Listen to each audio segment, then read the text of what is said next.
가끔 유튜브에서 보이지 않는 하나님을 보여달라 그렇게 댓글을 다시는 분들이 있습니다. 그리고 또 이제 우리 주변에서 우리 믿지 않는 분들과 대화를 나누다 보면 꼭 이런 말들을 하죠. 보여주면 믿겠다. 근데 이런 말들이 가지고 있는 기본적인 통일된 세계관이 있습니다. 그것은 보이는 것만 믿겠다라고 얘기하는 것은 유물론적 세계관을 가지고 있죠. 머티리얼리즘이라고도 합니다. 그러니까 물질로 구성되어 있거나 물리적 법칙으로 설명할 수 있는, 인과관계로 판단할 수 있는, 그래서 우리가 보이고 맛보고 들리고 그리고 우리가 직접 물체로 체험할 수 있는 이것 외에는 허상이라고 생각을 하는 그런 어떤 유물론적 세계관 속에서 하나님을 보여주면 믿겠다, 이렇게 얘기를 하는 것입니다. 그래서 사실 이 말에는 큰 모순이 있습니다. 왜냐하면 가만히 보면 그렇게 말하는 사람도 그런 방식으로 살지 않기 때문입니다. 무슨 말이냐면 인간은 기본적으로 의미를 통해서 살아가는 존재지, 물리적으로 보면 그 법칙 때문에 삶의 중심을 잡아가는 존재는 아닙니다. 그러니까 만약에 그런 유물론적 세계관으로 보이는 것만 믿는 방식으로 살아간다 그러면 인생 자체가 흑백 TV가 돼버리는 거예요. 컬러가 다 사라지게 되는 겁니다. 생각해 보십시오. 밥 먹는 건 생명 유지를 위한 에너지 섭취 활동의 일부라고 생각하면서 밥 먹는 사람이 누가 있습니까? 그죠? 가족이라는 말 자체도 밥을 함께 먹는 식구들인 겁니다. 밥을 먹는다는 것은 친근함의 표시이고 공동체의 의미이고, 사실 인간의 기본적인 활동 자체가 이미 의미가 더해진 활동들이라는 거예요. 그리고 만약에 이성 간에, 남녀 간에 서로 사랑한다고 생각해 봅시다. 그럼 이걸 번식 활동을 위한 생식 활동의 일환이라고 생각하는 사람이 누가 있겠습니까? 그죠? 서로 막 남녀가 서로 만나면 번식 활동 이렇게 얘기하는 사람은 이상한 사람이에요. 그죠? 이상한 사람이에요. 그러니까 사실 기본적으로 인간은 유물론적 세계관을 얘기를 하지만 그 사람의 정신적 패러다임에 들어가 보면 유물론적 세계관에 기반이 되어 있지 않다는 거예요. 그리고 우리 인생의 이야기라는 것도 유물론적 세계관에 보면, 과학주의적 시각에서 보면 알고리즘의 일부인 겁니다. 그래서 우리는 우리의 이야기를 얘기하면서 감동을 받고, 누군가의 이야기를 들으면서 우리가 위로를 받기도 하고 공감을 얻기도 하고 새로운 길을 발견하기도 한다는 말이에요. 이야기라는 것은 힘을 가지고 있고 의미를 가지고 있고 공감을 이끌어내는 장치인 건데, 그러나 과학적 시각에서 보면 이야기라는 것은 알고리즘의 일부가 돼버리는 거예요. 여러분들의 삶이 알고리즘의 일부다 라고 생각하면 인생이 어떻게 되는 거예요? 그때부터 흑백 TV가 되는 겁니다. 사람은 노래를 들으면서 울기도 하고, 또 어떤 사람은 한편의 예술 작품을 위해서 자기의 연봉을 투자하기도 합니다. 물론 우리는 그런 적이 없어요. 때로는 이제 돈 많으신 분들은 물감의 조합들을 보면서 수천만 원의 비용을 지불하기도 합니다. 이해가 되지 않지만 인간이기 때문에 가능한 거예요. 그렇죠? 그리고 인간은 의미를 위해서라면은, 어떤 가치를 위해서라면은 무엇도 불사를 수 있습니까? 자신의 목숨까지도 사실 불사를 수 있는 게 인간이라는 존재인 겁니다.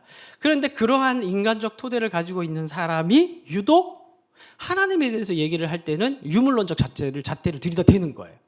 그게 하나님을 보여주면 믿겠다라는 그 말 자체가 이율배반적인 이유가 뭐냐면 그 말을 하는 주체도 사실 유물론적 세계관으로 살고 있지 않기 때문입니다. 이해가 되십니까? 죄송합니다. 시작부터 너무 복잡한 얘기를 했죠. 그러니까 다시 또 정리를 해서, 그렇다면 만약에 우리가 그렇게 주장하는 사람에게 하나님을 보여줬다고 생각해 봅시다. 하나님을 볼 수 있다고 생각해 봅시다. 그러면 사실 이 말에도 모순이 있습니다. 왜냐하면 하나님을 보여주는 그 순간부터 그 하나님은 하나님이 아니게 되는 거예요. 하나님을 눈으로 볼 수 있고 만질 수 있고 우리가 어떻게 할 수 있는 물리적 존재라고 생각을 하면은 그때부터 그 하나님은 절대자가 될 수가 없는 겁니다. 초월자가 될 수가 없는 거예요. 시간과 공간에 산화되어 가고 한계가 있고 유한적 존재라는 물리적 법칙 안에 있는 신이라면은 어떻게 믿겠습니까? 우리와 똑같은 존재일 뿐인데. 그죠? 그러니까 그 말 자체가 이미 이율배반적이고 모순적인 토대를 가지고 있다는 거예요. 눈으로 볼 수 있고 손으로 만질 수 있는 신은 신이 아니라는 결론에 갈 수밖에 없는 것입니다. 그런데 우리 하나님께서는 우리 인간의 그런 눈에 보이는 것에 어떤 확신을 가지고 만질 수 있는 것에 마음의 어떤 구체적인 형상이 잡혀지는 정신의 상태를 가지고 있는 인간의 모습을 너무 잘 아시기 때문에 하나님께서는 보이지 않는 자신을 보이는 방식으로 인간에게 나타내시는 은혜의 방편들을 주셨어요.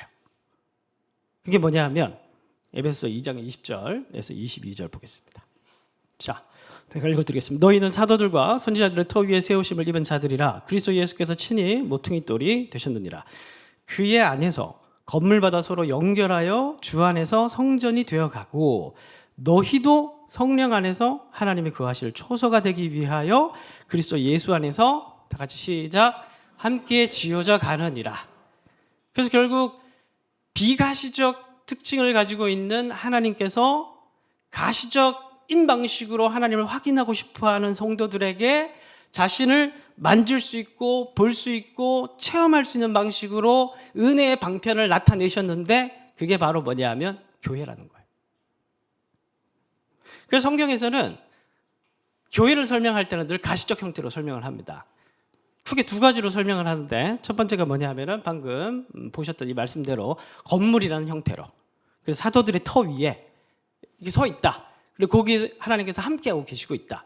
그래서 하나님이 우리와 함께 하시는 거 어떻게 아느냐? 그걸 성경에서는 교회를 봐라. 이렇게 설명을 하는 거고. 그리고 또 다른 두 번째 큰 비유가 있죠. 뭡니까? 예수는 머리가 되시고 성도는 몸이 된다라고 얘기를 합니다. 하나님 어떻게 보냐? 예수님이 머리가 되시고 몸인 교회를 보면 뭘 할 수가 있는 겁니까? 하나님이 우리와 함께 하시고 볼 수 있고 만질 수 있고 체험할 수 있는 길이다. 이렇게 성경이 얘기를 하고 있는 거예요. 마태복음 18장 20절을 보면 예수께서는 이렇게 말씀하십니다. 두세 사람이 띄워주십시오. 다 같이 읽어보겠습니다. 시작. 예수의 이름으로 모인 곳, 교제하고 함께하고 무언가를 사명을 감당하고 이 내용을 가리켜서 코이노니아라고 얘기를 합니다. 코이노니아. 회중들의 모임, 코이노니아. 이 코이노니아를 통해서 임마누엘, 하나님 우리와 함께 하시다. 임마누엘을 경험하게 만들었다는 그 하나님의 은혜의 방편을 예수께서 마태복음 18장 20절에서 이렇게 말씀을 하신 거예요.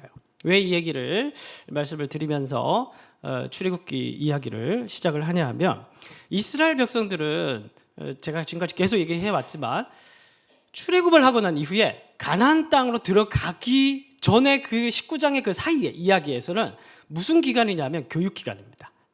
그래서 이 기간 동안에 하나님께서는 아주 기초적인 하나님 나라에 대한 교육들을 해가고 그리고 19장의 시내산에 들어갔다가 시내산에 출발하면서 민수기가 시작되면 여러분 느낌이 오신 분들 아시겠지만 하나님이 한 번도 화를 안 내세요. 시내산에 들어가기 전까지. 교육 기간인데 화내면 안 되잖아요. 그죠? 아직 모르니까. 그러니까 시내산 들어가기 전까지는 가르치는 기간이에요. 교육하는 기간이에요. 하나님 나라가 뭔지, 너희들이 왜 구원받았는지, 어디를 향해서 가는지 그 본질을 가르쳐 주는 거예요. 그리고 시내산 들어가서 성전 주시고 율법 주시고 1년이라는 시간이 지나고 난 이후에 민수기가 시작되면서 얘네들이 또 불평하고 그러면 그때부터 패기 시작합니다. 그리고 이제 가나안 땅으로 들어가는 거예요. 딱 이 구도로 되어 있는데 그래서 사실은 19장에 들어가기 전까지 출애굽 이후에 19장에 들어가기 전까지 그 단락들과 본문들은 하나님 나라 백성으로서의 구원받은 하나님 나라 백성으로서의 굉장히 중요한 교육의 주제들이 들어가 있는 거예요. 그 주제들 중에 오늘 하나가 바로 오늘은 공동체와 교회에 대한 말씀이라는 겁니다. 자, 먼저 1절을 보겠습니다. 하나님께서 어떤 교육을 시작을 하시는지 1절 이스라엘 자손의 온 회중이 여호와의 명령대로 신광야에서 떠나 그 노종대로 행하여 르비딤의 장막을 쳤으나 백성이 마실 물이 없는지라. 자, 또 무슨 문제가 발생했습니다. 무슨 문제가 발생했냐면은 목마름의 문제가 발생했는데 이 목마름의 문제는 이 앞에 어디에 또 있었습니까? 출애굽 하자마자 3일 만에 목마름의 문제가 마라라는 지역에서 출애굽 3일 만에 마라라는 곳에서 먼저 목마름의 문제가 있었습니다.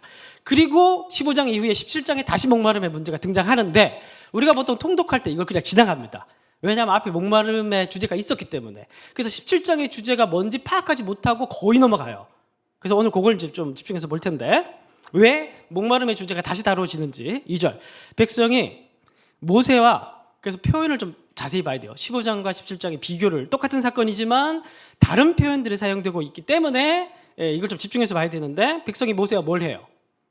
다투어 이르되 우리에게 물을 주어 마시게 하라. 모세가 그들에게 이르되 너희가 어찌하여 나와 어떻게 다투느냐? 그럼 여기서 15장에서는 다툰단 말이 없어요. 그때는 원망만 합니다. 근데 17장에서는 원망이란 말과 함께 반복해서 나오는 단어가 뭐냐면 모세와 다투는 백성들의 모습이 나옵니다. 근데 여기 다투다라는 단어가 리브라는 단어가 여러분 호세아 우리 성경 3주 통독할 때 2장에 가보면 하나님께서 이스라엘 백성들을 가정법정에 소환을 하십니다. 그때 사용됐던 단어가 이 단어예요. 그러니까 호세아와 음란한 여인 고멜이 결혼을 했죠. 바람피니까 가정법정에 소환을 하잖아요. 그 모델 그대로 하나님께서 이스라엘 백성과 자기의 관계를 설명하는데 그때 재판을 하기 위해서 소환을 하는데 그때 사용됐던 단어가 다투다라는 단어가 이 단어입니다. 무슨 말이냐면 법정에 가보면 검사와 변호사가 다투죠. 이 법리 다툼을 벌이다 할 때 이 단어가 여기서 다투다라는 단어예요. 그게 무슨 말이냐면 지금 이 이스라엘 백성들은 15장에서는 그냥 원망을 한 거예요. 불평하고 원망을 한 건데 이게 어떻게 되는 겁니까? 지금 광야 생활이 지나가면서 반복이 자꾸 되는 거예요. 자꾸 불편한 상황들이 반복이 되니까 이제는 원망의 차원이 아니라 근본적으로 무엇에 대해서 불신하기 시작한 겁니까? 모세의 리더십에 대해서 불평하기 시작하는 겁니다. 그리고 근본적으로 하나님이 정말 우리와 함께 하시는 거 맞나? 왜 그러면 계속 불편하지? 하나님께서 모세와 함께 하는 게 맞나? 근데 왜 이렇게 자꾸 불편한 문제들이 자꾸 발생을 하는 거지? 하나님이 정말 함께 하시면은 목마르지 않아야 되는 거 아니야? 하나님이 함께 하시면은 모세와 함께 하신다면은 모세를 통해서 계속 물이 콸콸콸 흘러넘쳐야 되는 거 아니야? 이런 근본적인 리더십에 대한 하나님에 대한 불신의 마음을 가지고 고소를 하는 거예요. 그래서 3절 봅시다. 거기서 백성이 목이 말라 물을 찾으매 그들이 모세에게 대하여 원망하여 이르되 당신이 어찌하여 우리를 애굽에서 인도해 내어서 우리와 우리 자녀와 우리 가축이 목말라 죽게 하느냐? 이게 수사 의문문입니다. 그러니까 고소하는 질문이에요. 검사가 되어서 이스라엘 백성들이 공식적으로 모세를 소환해서 이 수사 의문문을 사용해 가면서 되게 3절 보면 어떻게 보면 좀 악의적으로 보이잖아요. 그죠? 아니 모세가 언제 죽이려고 건져냈어요. 그죠? 모세가 건져낸 것도 아니고 하나님이 건져낸 건데. 근데 지금 이 말은 뭐냐면 꼬투리를 잡아서 모세를 고소하고자 하는 원래 그렇잖아요. 그죠? 뭐 변호사 검사 싸우면 검사는 일단 뭐 하는 사람이에요? 일단 기소해가지고 죄송합니다. 검사는 일단 잡아 넣어야 되죠. 그죠? 어쨌든 세게 때려서 잡아 넣어야 되는 사람인 거예요. 이 사람들이 지금 꼬투리를 잡아서 어떻게 해서든지 모세에 뭘 만들어내냐 하면 잘못을 들추어내서 만들어내고 있는 그런 상황이라는 겁니다. 그래서 이러한 위기가 점점 고조되다가 4절 보시면 모세가 여호와께 부르짖으되 이제 모세는 이 하소연할 때가 어디밖에 없어요. 이 법정 다툼에서 하나님밖에 없는 거예요. 이르되 내가 이 백성에게 어떻게 하리이까? 그들이 조금 있으면 내게 어떻게 해요? 돌을 던지겠나이다. 그러니까 겨우 어디까지 갔냐면은 원래 이제 고대 근동에서 그 마지막 사형 판결은 투석형으로 끝나잖아요. 그죠? 고대 근동에서. 결국 이 사람들은 자기 스스로가 검사가 돼서 변호할 변호사가 없는 모세에게 고소를 해놓고 마지막 어디까지 끌고 가냐 하면 분위기가 이제 돌로 쳐서 죽일 것 같은 험악한 분위기가 연출되는 상황까지 간 겁니다. 본문 이해되셨죠? 그래서 결국 지금 모세는 시스템이 없는 그 이스라엘 공동체 안에서 인민재판의 회부가 되어서 투석형 직전까지 가는 분위기가 되었기 때문에 하나님께 지금 호소하고 있는 그런 장면이 바로 오늘 이 17장 본문이라는 거예요. 이렇게 보니까 모세가 좀 어때요? 불쌍하죠? 그래서 모세가 하나님께서 소명을 불렀을 때 그렇게 안 가겠다고 나 안 하겠다고 그렇게 얘기를 했는데 꼬셔가지고 여기까지 데리고 왔는데 그죠? 모세가 무슨 인간 정수기도 아니고 광야에서 물을 달라고 자기가 어떻게 물을 줍니까? 그죠? 하나님이 줘야 주는 거지. 근데 이제 중요한 건 뭐냐 하면 하나님이 물을 주실 수 있어요. 불편하게 하지 않을 수 있어요. 우리 인생도 마찬가지고. 근데 여러분 우리가 지금 출애굽 이후부터 계속 이야기를 살펴보고 있지만 하나님 지금 뭐 하는 시간이냐면 시험하는 시간이에요. 그리고 15장, 16장 계속 반복해서 나왔던 단어가 뭐냐면 배고픔, 목마름 이러한 광야의 시간을 통해서 하나님께서 이스라엘 백성들이 어떻게 해서든 어떤 상황에서건 가나안이라는 시스템이 완비되어 있는 곳에 들어가기 전에 시스템이 주시는 분이 하나님이라는 거, 하나님으로만 사는 게 하나님 백성의 살아가는 유일한 방법이라는 생명의 길이라는 것을 가르치고 교육하고 훈련하는 시간이 광야 시간이라는 것을 설명하기 위해서 일부러 안 주고 있는 거거든요. 기다리게 하시고 학교의 시간이란 말이에요. 근데 이스라엘 백성들은 지금 이제 그거 아직도 그걸 이해 못하고 있는 그런 장면이라는 겁니다. 그래서 사실은 이스라엘 백성들의 지금 이 불평하고 있는 장면은 단순한 불평이 아니라 원망이 아니라 7절 보겠습니다. 그가 그곳 이름을 마사 또는 무리바라 불렀으니 이는 이스라엘 자손이 다투었으며 근본적으로 하나님을 불신했던 그런 상황이고, 또는 그들이 여호와를 어떻게 해요? 시험했다라고 얘기를 합니다. 그러니까 이 시험했다라는 단어는 15장 16장에서는 오직 하나님께만 사용되었던 단어예요.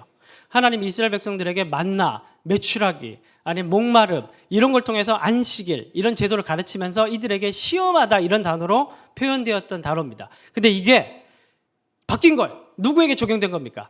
이스라엘 백성들에게 적용이 된 거예요. 이스라엘 백성들이 이제 바뀌어서 입장이 바꿔서 자기네들이 하나님을 시험하기 시작한 사건이 이 사건이라는 거예요. 무슨 말이냐면, 자꾸 무슨 말인지 여러분 정리해 드린 거예요. 무슨 말이냐 하면 이 시험하는 단어는 뭐냐 하면 그 다음에 보세요. 이르기를 여호와께서 우리 중에 계신가 안 계신가. 물을 주면 하나님이 있다는 걸 인정하겠다.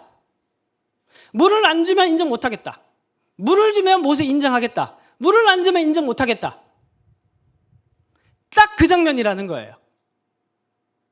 자, 여러분 해석은 좀 치열하게 해야 된다고 제가 말씀을 드렸습니다. 자, 그러면 정답은 뭐예요? 정답은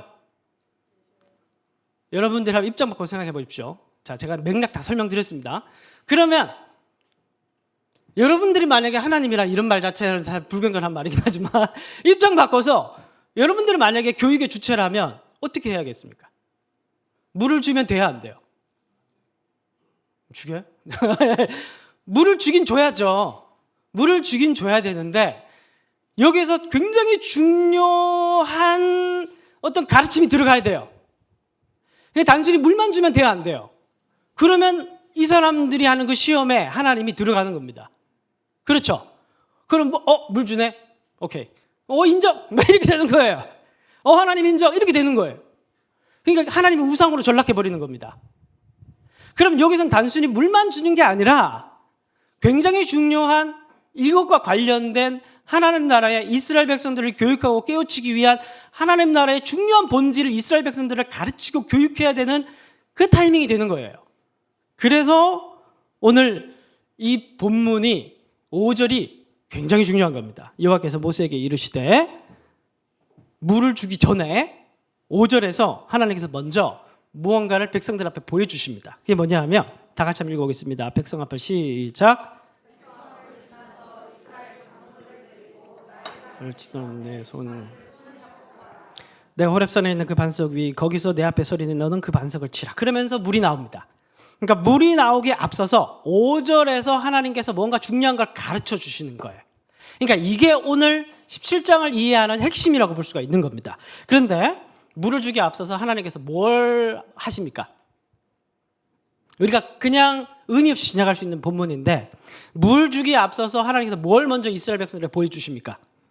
백성 앞을 지나서 누구를 데리고? 이스라엘의 장로들을 데리고 서라고 이렇게 얘기를 합니다. 왜 그럴까요? 생각해 보십시오. 왜 그럴까요? 왜 이스라엘 장로들을 데리고 서라고 먼저 얘기를 할까요? 물 주기에 앞서서. 여러분 알바 해보셨죠? 알바. 그런 내 인생에 그런 건 알바를 해보시면 알바는 사실 기본적으로 사람이 많으나 적으나 힘들죠. 알바라는 것 자체가.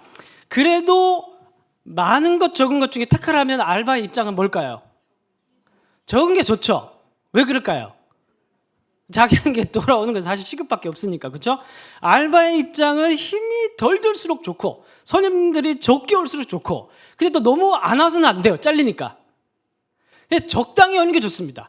근데 여러분 사장님이라고 생각을 하면 어떻습니까? 많이 오는 게 좋죠. 역설적이게도 많이 오면 힘이 덜 듭니다. 많이 오면 더 힘이 솟아서 밤새도록 일할 수 있는 게 자영업 사장님이십니다. 여기서 하나님께서 이스라엘 장로들을 물 주면 인정하겠다, 물 한 줌은 인정 못한다 라고 얘기하는 이스라엘 백성들에게 장로들을 보여주시면서 하나님께서 말씀하시는 게 뭐냐 하면 너희들은 언제까지 밥 달라 물 달라 무책임한 노예로 살 거냐는 거예요. 이해가 되십니까? 너희들은 언제까지 1차원적 요구만 하는 하나님이 있니 없니? 물을 주니 안 주니? 밥을 주니 안 주니? 내 문제를 해결해 주니 안 주니? 그런 차원의 하나님에 대한 이해만 가지고 계속 살아갈 거니? 이거는 뭐냐면 노예예요, 노예. 딱 노예들이 이렇게 생각하는 겁니다. 노예들에게 필요 없는 건 뭐냐 하면 주체의식이에요. 노예는 주체의식을 가지면 안 돼요. 왜요? 주인이 시킨 대로 해야 되기 때문에. 노예는 절대 자기 생각이 있어서는 안 됩니다. 시키신 대로 하고 그냥 어쨌든 손님 적게 오면 좋고 그냥 사업이 안 됐으면 좋겠고 이 사장님이 그러나 망하진 않았으면 좋겠고 그러고 살아가는 게 노예예요. 의미도 필요 없어요. 사장님의 계획도 필요 없습니다. 노예가 원하는 건 뭐냐 하면 당장의 물과 당장의 밥이에요. 의미 필요 없어요. 계획 필요 없습니다. 뭐가 필요하냐면은 등 따시고 배만 부르면 되는 거예요. 언제까지 그렇게 살려는 거예요? 여러분, 이스라엘 백성들이 출애굽을 할 때 홍해를 건넜죠. 홍해를 건널 때 특별히 나오는 표현이 있습니다. 마른 땅을 밟고 건넜다고 얘기를 하죠. 그런데 이 마른 땅이라는 단어가 잘 사용되지 않는 단어인데 특별히 모세오경 어디에서 가장 먼저 사용됐다고 말씀을 드렸습니까? 창세기 1장 있죠. 1장에 하나님이 천지를 창조하실 때 물이 물러가고 묻이 드러나게 하신다고 할 때 그 묻이라는 단어가 에레츠라는 단어가 아니에요. 일반적으로 사용하는 땅이라는 단어가 아닙니다. 바다가 물러가고 드러난 땅을 가리킬 때 사용되는 단어예요. 그 단어가 이스라엘 백성들이 홍해를 건널 때 그 단어가 사용됩니다. 무슨 말이냐면 이스라엘 백성들이 홍해바다를 건넌 건 뭐냐면 새로운 창조를 얘기하는 거예요. 새 창조된 새로운 하나님 나라의 새로운 백성을 얘기를 하는 거예요. 그 나라의 백성은 하나님의 구속 역사 가운데 하나님께서 특별히 하나님의 계획을 가지고 구속하신 하나님께서 직선적인 역사관 알파와 오메가 되신 하나님께서 구속 역사를 이끌어 가시는데 그 역사를 위해서 특별히 샘플로 보여주시고 하나님께서 그 구속 역사가 특별히 필요해서 따로 구별해서 건져내신 새롭게 창조하신 민족과 백성이 이스라엘 백성이라는 것을 보여주고자 하는 게 홍해바다의 이야기예요. 너희들은 더 이상 이집트에서 등 따시고 배부르고 물 문제 해결되고 밥 문제만 해결되면 그냥 괜찮은 그런 생각 없이 살아가는 민족이 아니라는 거예요.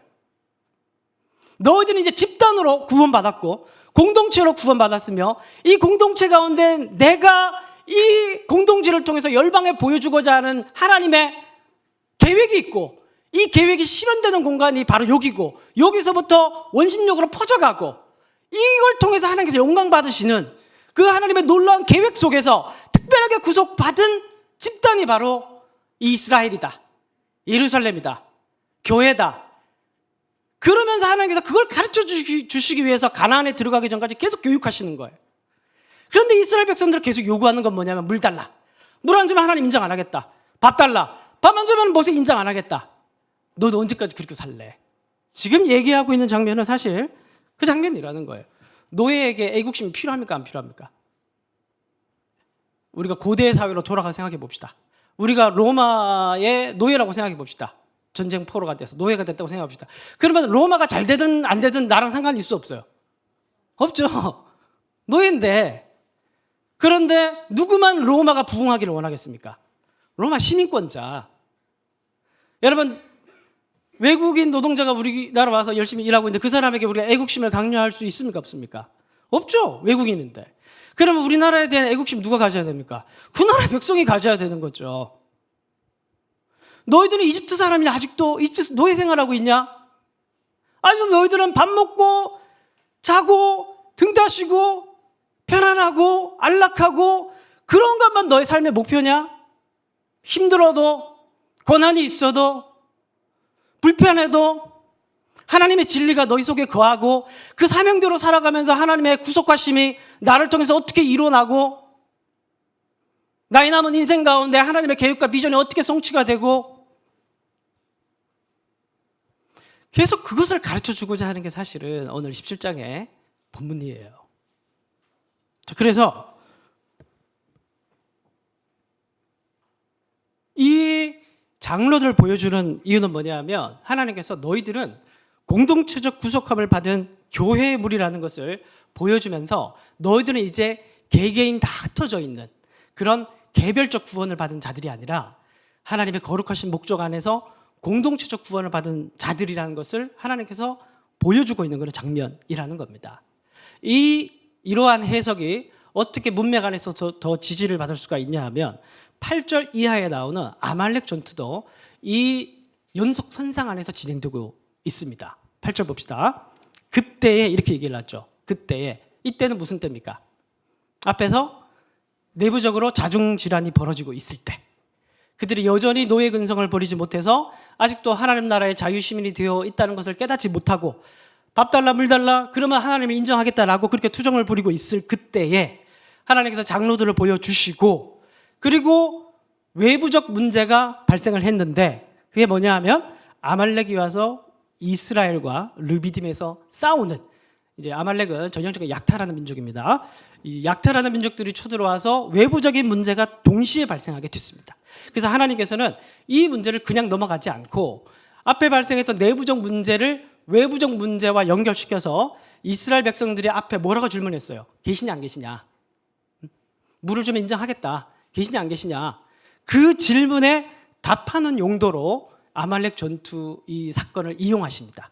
그래서 9절부터 13절까지 제가 쭉 한번 읽어볼 테니까 내용을 파악하시면서 한번 따라와 보십시오. 모세가 여호수아에게 이르되 우리를 위하여 사람들을 택하여, 여기 누가 등장해요? 한 번도 등장하지 않은 새로운 사람이 등장하죠. 여호수아가 등장합니다. 역사에 등장해요. 사람들 택하여 나가서 아말렉과 싸우라.